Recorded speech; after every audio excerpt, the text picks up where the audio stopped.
Territory management in Zoho CRM helps you organize accounts, structure your sales teams, and improve forecasting accuracy.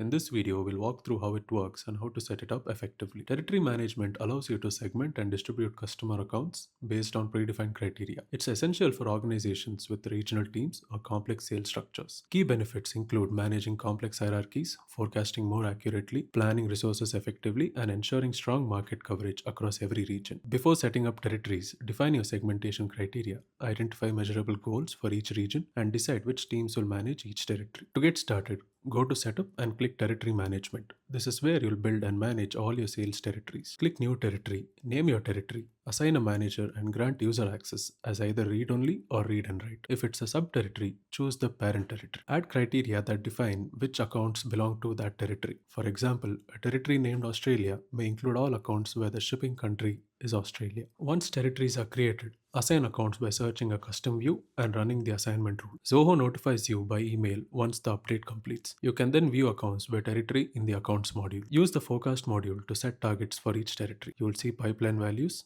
target progress, and shortages. The reports and dashboards modules also offer territory based insights you can customize. Territory management in Zoho CRM helps you organize accounts, assign teams strategically, and track performance with clarity. Start using it to strengthen your sales structure and boost overall efficiency.